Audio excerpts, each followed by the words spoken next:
유튜브 노음성 한국사에서 수험생활에 대한 많은 이야기부터 한국사에 대한 재밌는 이야기까지 더 많은 것들을 확인하실 수 있습니다. 구독, 좋아요, 알람 설정 부탁드립니다. 안녕하세요. 한편의 영화처럼 기억되는 수업 노음성입니다. 자, 이제 근대 태동기 사회예요. 사회. 자, 사회사를 갈 건데 사회사는 제가 이제 주제를 이렇게 두 개로 좀 나누었습니다. 그래서 신분제랑 그 다음에 향촌, 그 다음에 가족질서 요 얘기랑 그 다음에 그러니까 서학, 동학, 그리고 19세기 밀란. 그래서 사회사는 이렇게 이제 주제를 제가 두 개로 나눴는데 일단 요 단원을 먼저 좀 말씀드리면 여기는 최근에 한능검에서는 거의 좀 시험에 좀 안 나오는 주제예요.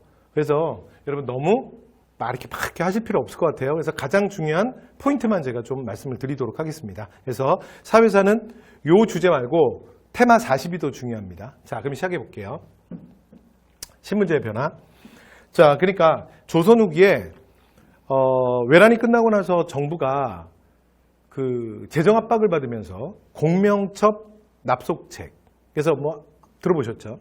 자, 그래서 한마디로 말하면 이게 불법이 아닙니다. 그러니까 국가가 공식적으로 양반이라는 신분을 돈 주고 판 거예요. 이러면서 신분제 동요가 일어나요. 됐죠? 자, 그리고 이제 양반의 숫자는 엄청 많아지고, 그리고 또 하나, 양반층 안에도 변화가 생겨요. 그래서 조선후기로 넘어가면서 일당전제와 추세가 심해지고, 그리고 19세기 정도가 되면 아예 세도 가문이라 그래서, 그러니까 왕의 신임을 얻은, 그러니까 서울의 명문가 몇 개가 연대를 해서 권력 전체를 장악하는 비정상적 정치 형태가 출현한다 그랬잖아요. 자, 그러니까 이제 어떻게 되냐면 양반 안에서도 권력을 잡은 이 벌열 양반 또는 권반이라고도 부르고요. 그 다음에 나머지는 다 뭐가 되냐면 향반 또는 몰락 양반, 잔반이 되는 거예요. 그러니까 양반이라고 해서 다 똑같은 양반이 아니라 양반 안에서도 이렇게 계층 분화가 나타나는 거예요. 되죠? 자, 이렇게 양반의 변화. 자, 그 다음에 서얼, 중인. 요것만 좀 잘 보시면 되는데 여기 양반층의 변화는 그냥 가볍게 보시면 돼요. 자, 중요한 건 여기서는 포인트를 하나 말씀드리면 서얼과 중인만 보시면 돼요. 근데 그 중에서도 서얼이 중요해요. 여러분, 서얼, 앞에 우리가 조선에도 했던 얘기야. 조선의 신분계층에서도 뭐가 제일 중요하다 그랬어요? 서얼과 중인을 비교하는 거. 그리고 여기서 말하는 중인은 항상 넓은 의미의 중인, 그러면 서울까지 포함되는 거예요. 그러니까 시험 문제 풀 때는 어떻게 한다? 좁은 의미의 중인이에요. 그러니까 잡과에 합격한 기술관들. 되죠? 자, 그래서 이들은 그러니까 실제로 공명첩 납속책 요걸 이제 정부가 팔아서 이걸로 양반을 돈 주고 산다 그랬잖아. 거기에 혜택을 제일 많이 받았어요. 왜냐면 아버지가 양반이잖아요. 그러니까 자식들 중에 첩의 자식이라는 이유로 차별받잖아. 그리고 얘들 막 가출하잖아. 그래서 여러분 홍길동전에서 보셨죠? 막 아버지 하지 못, 어머니, 형이라 막 집 나가고 애들 막 그러잖아. 그러니까 이게 마음이 좋겠어요? 근데 이제 돈들은 있잖아. 그러니까 서울을 위해서 그냥 양반을 돈 주고 사는 거야. 그래서 이런 혜택을 초기에는 서울들이 제일 많이 봤어요. 자, 그리고 이후에는 청요직 진출 허용을 요청합니다. 그래서 이걸 통청이라 그래요. 자, 그리고 영종조가 서울에 대한 차별을 별로 안 하고 여러분 앞에서 우리가 정조할 때 기억나시죠? 그래서 아예 규장각 검소관 당시에 가장 핵심 요직, 청요직인데 여기에 그냥 서울들을 막 쓰잖아. 그래서 유득공, 박제가, 이덕무, 그쵸? 이런 인물들. 그러다가 나중에 철종 때 19세기에 아예 신해호통이라 그래서 청요직이 완전히 뚫려요. 됐죠? 그래서 이게 중요한 거야. 그런데 여기에 또 누가 자극을 받았냐면 중인들이 자극받은 거야. 그러니까 중인들은 우리 삐까삐까인데, 그리고 솔직히 생각해보시면 여러분 중인이 더 나았잖아. 왜냐면 중인은 문과 볼 수 있잖아요. 서울은 문과 볼 수 있다 없다? 없다. 그래서 경국대전에 아예 법제적으로 문과 금지잖아요. 문과 응시 금지. 그죠? 그런데 문과 응시를 하는 건 기본이고 더 나아가서 가장 핵심 요직까지 진출하게 돼요. 그런데 중인들은 만약에 문과를 합격하잖아요. 그래도 어디로 가냐면 보통 교서관 같은 데 많이 보냈어요. 교서관이라는 게 뭐냐면 그 중앙정부 부처 중에 출판업 하는데, 그러니까 평생 그냥 출판사에 있다 끝나는 거야. 그죠? 그러니까 이런 사원부, 사관원, 홍문관, 예문관, 그 다음에 규장각 이런 데는 그러니까 서울의 명문가, 그러니까 양반님들 자식들만 가는 곳이야. 되죠? 자, 그래서 이제 주인들이 이게 서울이 뚫리는 걸 보면서 자극을 받은 거예요. 그럼 야, 우리도 뚫어달라. 그래서 소총운동을 합니다. 결론, 실패. 그래서 기억하셔야 돼요. 그러니까 조선 후기가 되면 잘 보세요. 서울이 원래 중인보다 못했잖아. 조선 전기에는. 근데 역전한 거죠. 여기까지 되셨죠? 요거 비교만 잘 보시면 돼요. 자, 그 다음에, 이후에, 그래서 이런, 이제, 그러면서 이제, 그럼 이제 이거는 실패했고, 그래서 자신들의 지위를 향상하기 위해서 이들이 뭘 하냐면, 시사가 뭐냐면, 글짓기 동호회예요. 글짓기 모임. 그래서 이런 걸 통해서 문학 활동을 전개하면서 자신들의 어떤 지위를 높이고자 하는 거야. 그러니까, 야, 니네들 사대부라고 하는데, 양반 사대부라고 하는데, 우리의 글을 좀 봐라. 우리도 니네만큼 공부했고 우리도 너희들만큼 세상을 볼 줄 아는 눈이 있다. 그래서 이런 것들을 하는 거예요. 그래서 이런 걸 뭐라 그러냐면 자, 위항문학, 이항문학이라고 불렀어요. 그러니까 위항인, 이항인이라는 게 뭐냐면 이게 중인들을 지칭하는 말이거든요. 그래서 다른 말로 우리 이렇게 잘 풀어줘. 자, 다른 말로 뭐라 그러냐면 중인문학이죠. 중인문학. 됐죠? 자, 그리고 특히 여관들 같은 경우는 이게 아무래도 대외 무역에 종사하다 보니까 여러분 당시에 이렇게 막 청나라를 갔다 온다든가 그러니까 청나라 사람을 막 만나고 그 다음에 막 일본 사람을 만나고 이런 사람이 조선에 몇 명이나 있겠어요. 그러니까 이런 사실은 여러 가지 교역 이런 데 많이 관여하면서 굉장히 많은 부를 축적하는 역관들도 생깁니다. 됐죠? 오케이. 자, 이렇게 해서 첫 번째 중간계층의 변화. 자, 이 부분만 좀 잘 보시면 됩니다. 자, 나머지는 되게 간단해요. 자, 갑니다. 첫 번째, 상민. 자, 조선 후기에 이제 상품화폐 경제 발달과 함께 좀 돈을 좀 벌었던, 우리가 앞에서도 했죠. 이항법 실시 이후에 광작을 통해서 실제로 이제 거기 살아남은 자영농의 일부는 이렇게 분홍층으로 성장하기도 하고 본인이 토지를 매입해서 지주가 되기도 한다 그랬잖아. 그렇죠? 그래서 이 분홍층들이 또 납속책이나 공명첩을 통해서 여러분 그 공명첩 옆에 사진 있죠. 공명첩이 뭐냐면 관직 임명장이야. 그런데 이게 핵심이 뭐냐면 공명, 이름 자리가 비어 있어요. 그러니까 내가 정부로부터 상을 받고 싶는데 그 상장을 내가 사는 거야. 근데 상장에 이름이 없어. 상장을 내가 산 다음에 거기다 내 이름 쓰면 되는 거야. 그럼 내가 정부로부터 상 받은 거죠. 이게 공명첩이에요. 그래서 납속, 공명을 통해서 납속은 정부에 일정한 돈을 내는 거야. 근데 이거 뭐 마찬가지지. 뭐 이것도 돈 주고 사는 거니까. 그래서 돈 내고 양반을 돈 주고 사는 거예요. 자, 그 다음에 족보매입. 근데 이건 좀 다릅니다. 여러분 이거는 국가가 하는 건 아니고 요거는 불법이에요. 그래서 조선 후기에 보면 뭐 불법, 탈법, 뭐 여러 가지 합법, 뭐 별의별 방법들이 다 동원돼. 그래서 어떻게 하는 거야? 신분을 상승시켜요. 이러면서 어떤 일이 벌어지냐면 양반의 수는 엄청나게 늘어. 그리고 상민과 노비의 수는 감소해요. 그래서 우리가 이걸 뭐라 그러냐면 신분제 동요라 그래요. 앞에서 우리가 조선전기 사회사 할 때 여러분 그 이 그래프 기억나세요? 요 피라미드. 그렇죠? 그래서 뭐 양천제 그리고 그 다음에 또 이제 양반과 중인을 나누면 반상제 뭐 이런 얘기 했었잖아요. 그런데 이게 이제 18세기 특히 19세기에 심하거든요. 19세기 정도가 되면 어떻게 되냐면 여러분 이거 학교 다니실 때 요거 배웠던 거 기억나요? 삼각형이 역삼각형이 돼요. 그래서 가장 많은 계층이 뭐가 되는 거야? 가장 많은 계층이 양반이 되는 거예요. 그렇죠? 양반이 제일 많아. 그래서 대구 같은 데 가잖아요. 그러면 호적에 기록된 자 중에 남자들 중에 10명 중에 7명이 양반이에요. 옆 동네 울산 같은 데 가면 울산도 기록이 남아있는데 뭐 10명, 그러니까 100명 중에 65명이 양반이야. 그러니까 양반이 가장 다수가 되는 거죠. 이게 신분제 동요예요. 됐죠? 그래서 여러분 이런 말 있잖아요. 나이 좀 지긋하신 분들이 길거리 지나가다가 뭐 시비가 붙거나 뭐 이렇게 싸우면 뭐 이렇게 얘기하잖아. 아니, 이 새끼 저 새끼 그거는 맨 마지막 가장 막장이고 그 전에 아니 이 양반이 아니 저 양반이 뭐 이런 말 하잖아요. 그 말의 뜻이 뭐냐면 길을 다니다가 시비가 붙잖아? 그러면 다 양반인 거야. 됐죠?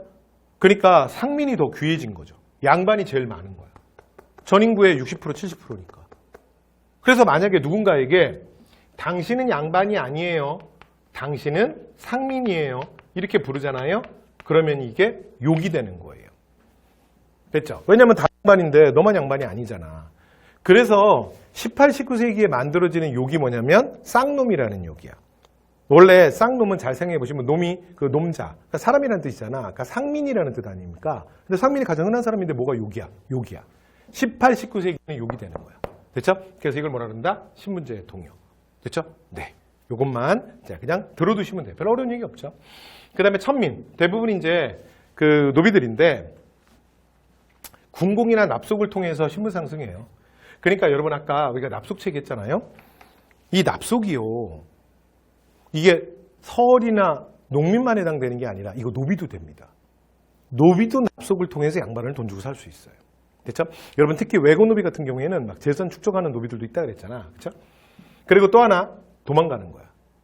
이게 도망이 가능한 게 조선 후기에 제가 지난번에 정조할 때 그래서 노비 추세법 얘기할 때도 한번 말씀드렸잖아. 그러니까 조선 전기에는 이게 도망이 안 돼요. 왜 안 되냐면 그 농업 중심의 사회는요. 여러분 사회 유동성이 없어요. 무슨 얘기냐면 돌아다니는 사람이 없어. 돌아다니는 사람이 없다는 얘기는 도망가도 숨을 데가 없는 거야. 그런데 사회 유동성이 커지고 상업이 발달하잖아. 그럼 물류 유통이 많아지죠. 그런데 물류 유통은 인간들이 해요. 그러니까 사회 전체적으로 유동성이 커지는 거야. 그러니까 움직이는 인간들이 많아.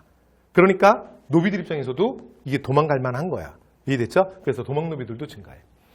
자, 그래서 정부 입장에서는 이제 결국 어떻게 하냐면 노비의 숫자를 줄여야 된다. 그래서 노비 종목법을 시행합니다. 여러분 이거 앞에서 했죠? 영조 때.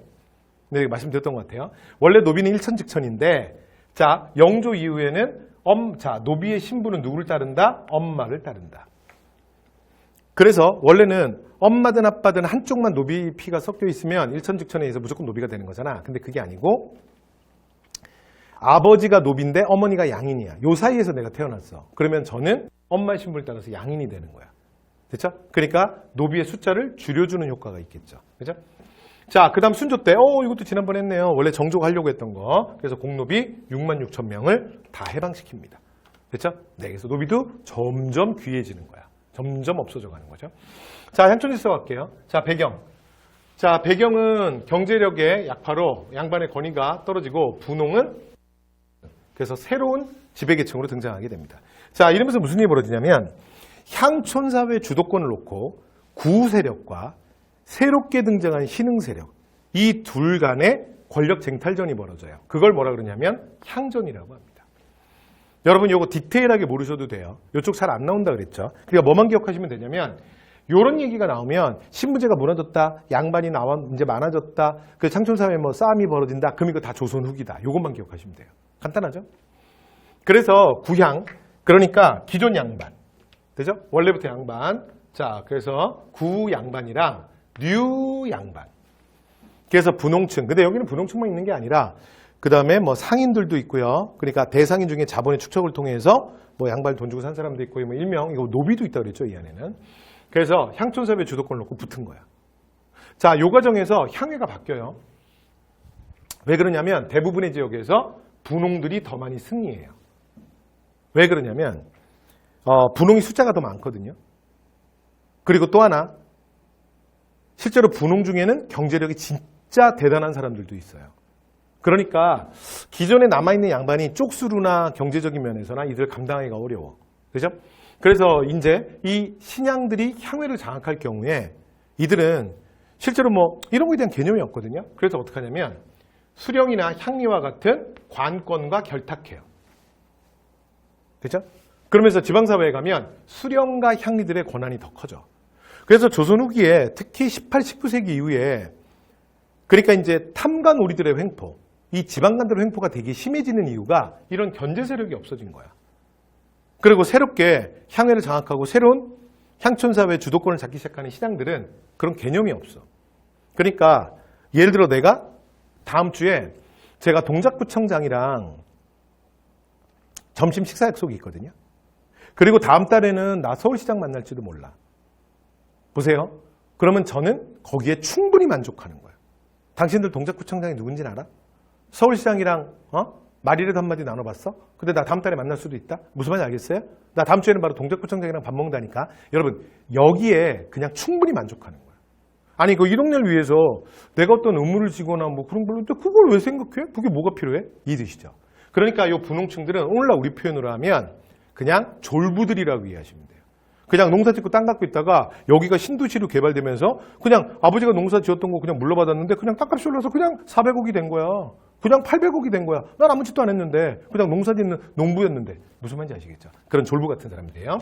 그래서 향회가 원래는 이게 그 향초사회 제지사족들의 모임이잖아. 이 사람들이 원래 수령을 좀 견제해주기도 하고 그랬잖아요. 뭐 그러시면 안 된다. 농민들 힘드니까 왜 자꾸 추가 세금을 거두려고 합니까? 농민들 왜 자꾸 이렇게 부역에 심하게 동원합니까? 이런 건 말려주기도 하고 그랬거든요. 그딴 거 없어.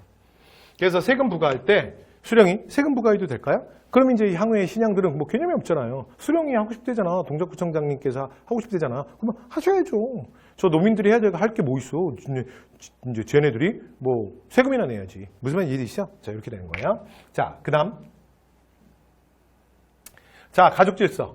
얘는 제가 앞에서 좀 말씀드렸던 것 같은데 여러분 고려에서 조선 전기까지는 요거는 얘도 이제 시험에 이렇게 많이 나오는 건 아닌데 가장 기본으로 요것만 기억하시면 되죠. 제가 앞에서 얘기했죠. 그러니까 고려에서 조선 전기까지는 원래 전통적으로 우리의 전통은 가정 내에서 여성의 지위가 남성과 대등해요. 그리고 그 이유 중에 하나가 우리가 처가살이의 전통이다 보니 일단 기본적으로 여자들이 홈그라운드에 이점도 있다 그랬죠. 자, 그런데 이게 조선후기가 되면 바뀝니다. 일단 친형제도가 정착돼요. 친형. 그러니까 결혼하면 무조건 남자 집으로 가는 거야. 그리고 부인은 남자 집 귀신이 돼요. 그러니까 아주 특별한 날이 아니면 친정엄마 함부로 만나러 가면 안 돼요. 됐죠? 됐죠? 그러니까 여자를 남자 집에 가둬버린 거죠. 그리고 철저하게 이 차별의 논리가 심화되는 게 이게 누구 때문이냐면 성리학 때문이에요. 그러니까 성리학적 질서가 보편화되거든. 성리학이 철저하게 차별의 학문이잖아. 앞에서 우리 차별 얘기했었죠. 이존, 기비. 그게 인간의 성별에 들어오면 남존, 여비가 되는 거야. 남자만이 존귀한 것이고 여자는 비천한 것이다. 이제 이런 시각이 팽배해지는 거죠. 그런데 여러분 이게 성리학이 철저하게 차별이잖아. 그래서 그러면 아들이면 무조건 다 중요하냐? 아니야. 아들 중에도 장자만이 진짜 큰아들만이. 그러면 둘째 아들, 셋째 아들은 비천한 거야. 그래서 결론이 이렇게 됩니다.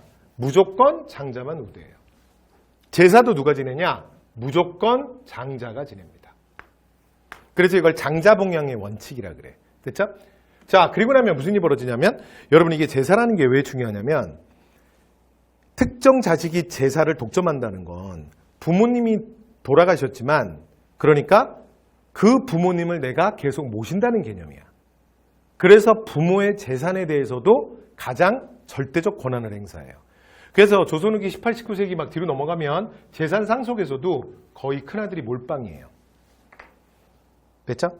그러니까 예를 들어 만약에 조선 전기 고려 때까지만 해도 만약에 제가 자식이 5이에요. 아들이 3이고 딸이 2이야. 그러면 고려 시대에는 상속을 하잖아요. 그러면 무조건 n분의 1이야. 그래서 20, 20, 20, 20, 20. 이게 기본입니다. 됐죠? 5분의 1, 5분의 1, 5분의 1. 그런데 조선 후기가 되면 달라져요. 일단 여자 2. 딸은 우리 집 식구가 아니야. 그래서 시집 보내면 끝이야. 그래서 2은 상속 한 푼도 안 합니다. 그러면 나머지 아들 3이 남았잖아요. 그럼 이 세 아들이 상속을 3분의 1씩 하느냐? 아닙니다. 큰아들에게 몰빵이에요. 그래서 큰아들이 거의 부모의 재산의 80에서 90%까지도 차지해요. 그리고 나머지 2 아들이 5%, 10%, 5%, 10% 뭐 이런 식이야. 이해됐죠? 그 다음에 만약에 아들이 없잖아요. 그러면 양자도 입양해요.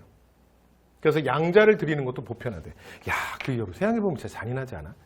그러니까 내가 만약에 아들이 없는 사람이야. 내가 딸만 넷이야. 내가 딸딸이 아빠야. 딸만 넷이야. 근데 바깥에서 양자를 드리는 거야. 야, 그러면 이거 지금 이건 내 자식 아닌 거 아니야? 그쵸? 그래서 이게 양자를 드리는 이게 조선 후기에 이것도 본격적으로 정착돼요. 일반화됩니다. 그 다음에 족부 편찬도 무조건 부계 중심으로 하고요. 그 다음에 또 하나 처첩에 대한, 그리고 여러분 보세요. 이 처첩에 대한 차별이라는 것도 이게 왜 생기냐면 그냥 편안하게 들어보세요. 저희가 앞에서 바로 앞 시간에 조선의 사회계층 할 때 서얼들이 영향력을 발휘하고 서얼들이 송총운동하고 이러면서 과거도 응시할 수 있게 되고 아예 청유지까지 막 밀고 들어간다. 그래서 이걸 철종태 호통받았다. 뭐 이런 얘기 저희가 앞에서 했잖아요. 바로 앞 강의에서. 그 서울 문제도 왜 생기냐면 여러분 조선 전기까지 처가살이가 많았다니까.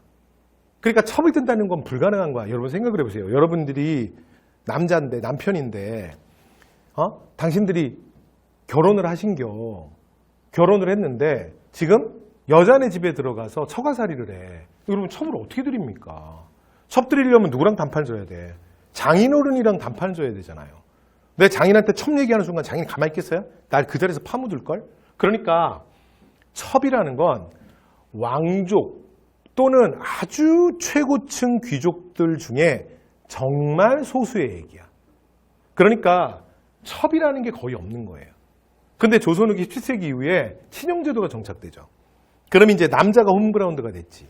그래서 내가 결혼을 해서 여자를 우리 집에 완전히 들여놓고 여자는 출가 외인이잖아. 우리 집 밖으로 못 나가잖아. 그래야 첩이 가능한 거예요. 그러면 이 말은 다시 바꾸면 조선 전기에는 왜 서울에 대한 차별이 있었는데 사회적 문제가 안 생기냐면 첩이 없기 때문에 서울이라는 사람 자체가 너무 귀한 거야. 그러니까 그 몇몇이 차별을 받더라도 그들의 목소리라는 게 존재할 수 없는 거죠. 왜냐하면 희귀한 사람들이니까. 그런데 조선 후기로 넘어가면 이 양반들 사이에서는 첩문화가 보편화돼요. 그러니까 조금 살만한 사람들은 첩을 많이 들이거든요. 그러면 어떤 일이 벌어져요? 서울들이 많이 생기는 거야. 그래서 서울 문제가 생기는 겁니다. 조선 후기. 이해되셨죠? 오케이. 자, 이렇게 해서 혼인 가족 문제까지 말씀 다 드렸습니다.